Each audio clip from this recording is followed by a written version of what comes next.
Hello, नमस्ते sir. मेरा नाम साक्षी है। सर, एक इंडियन सिटीज़न और एक पंजाबी होने के नाते मेरा एक सवाल आपसे ये था कि रिसेंटली मैं पंजाब अपने होम टाउन विजिट करके आई थी और वहाँ पे कितने सारे बैनर्स ऐसे थे, गाड़ियाँ ऐसी थी जब खुलेआम कुछ रेडिकल एलिमेंट्स जो पास्ट में ऐसे रहे हैं जैसे कि जर्नैल सिंह भिंडरावाला, इन सब के पोस्टर्स सरेआम लगे हैं। और हमारी ऐसी यूथ है जो ऐसे देशों में जाके अपॉर्चुनिटीज़ लेती है जिनके एमपी खुलेआम मतलब ऐसे लोगों को एमपी बनाया जाता है जो खुलेआम इस सोच को सपोर्ट भी करते हैं।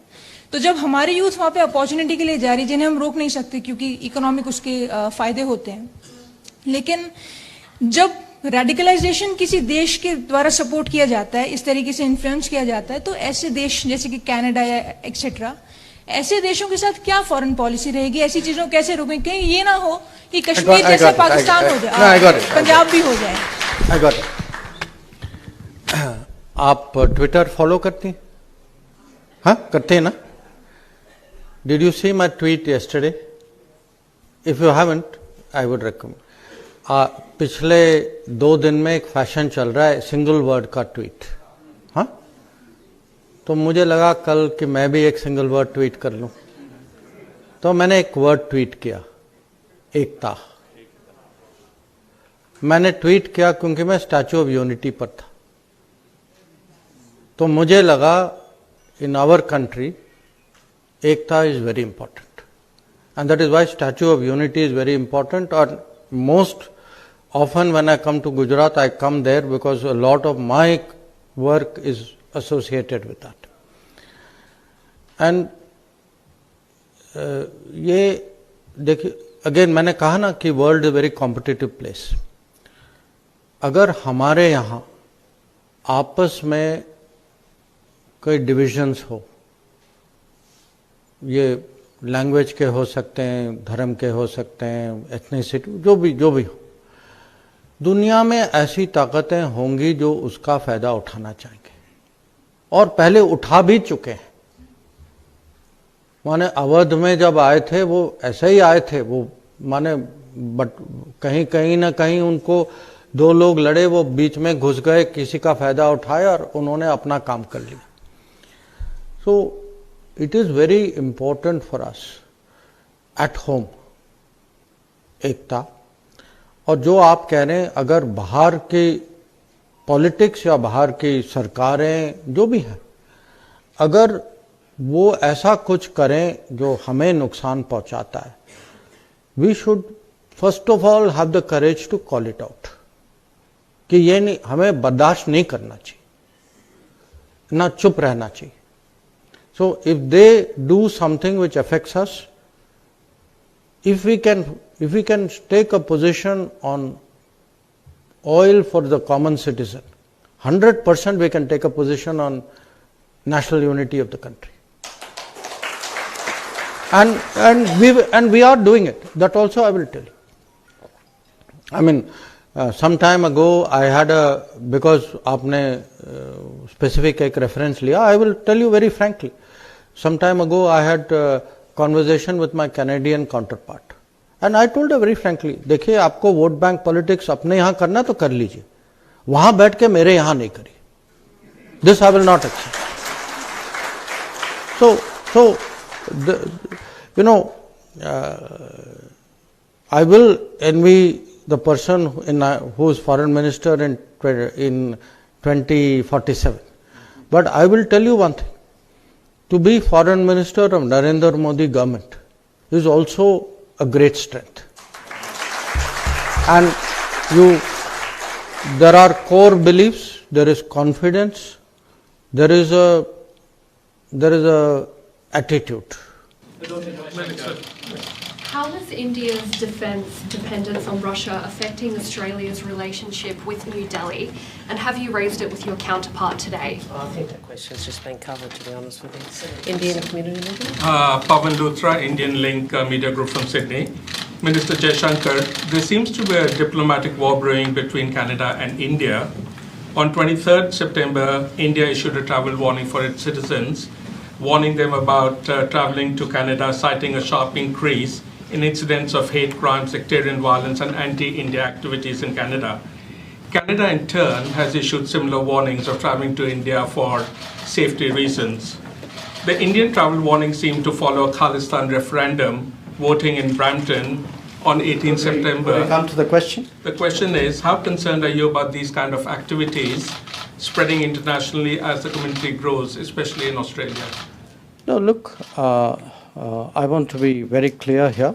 When we issue travel advisories, we issue travel advisories as a travel measure for the security and safety of our citizens.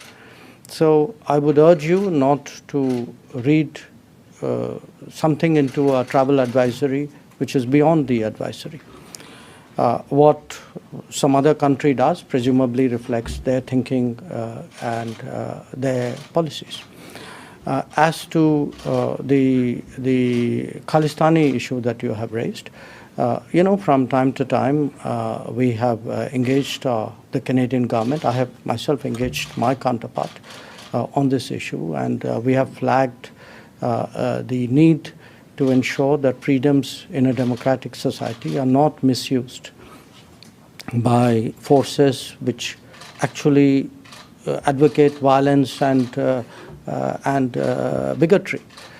So it's important, I think, for countries to understand today really how democracies should function not only at home, but also the responsibilities that democracies have to other democracies abroad. Okay, so one last question, but before I throw to David Crowe, I'm just going to make this point about just from Australia's perspective, relevant to the question you asked, that the Indian diaspora is a valued and important contributor to our vibrant and resilient multicultural society. Thank you, Minister. A question on naval matters that are closer to home, AUKUS, and also the operations of the Chinese Navy. There has been some comment recently from China about naval operations in the Indian Ocean. I wonder whether there are any concerns in India about that. And related to this, Australia obviously has the AUKUS plan for nuclear-powered submarines. Does India see that as being in any way a problem at the IAEA, or is it something that India sees as helping for the stability of the region? And I'd be interested in, Senator Wong, in your comments on this also, in terms of what position you would seek from India on AUKUS. Well, on your first question about the Indian Ocean and the naval presence of countries in the Indian Ocean, I think it's important to appreciate that a naval presence that strengthens, safety and security and contributes to prosperity and progress in a region, by definition, is an asset to the strategic scenario of that region. Now, where we are concerned, when I look at my own Navy, other than securing our national security, we have over some years now developed a reputation, rightly, of being a first responder. We have been available when natural disasters strike, when COVID problems happened, when different countries got into difficulties of various kinds. So I think a lot of it is really what is the intent, what is the messaging, what are the behavioral characteristics, how transparent you have been. I think these are all factors when any country assesses the presence of any other country's naval forces. On the AUKUS, look, the issue did come up for debate at the General Conference. And I think the IAEA Director General, who is a very, very seasoned and very respected professional in that particular domain, is someone I know myself, having worked in that field for many years, as very well. I think he gave a very objective assessment of what the issue was all about. And I think we respected that, and we urged other members to do so as well. On AUKUS, very briefly, as you know, Australia is seeking to replace a necessary capability. Australia has no intention of acquiring nuclear weapons. We remain compliant with the NPT. We have an impeccable record when it comes to compliance with the NPT.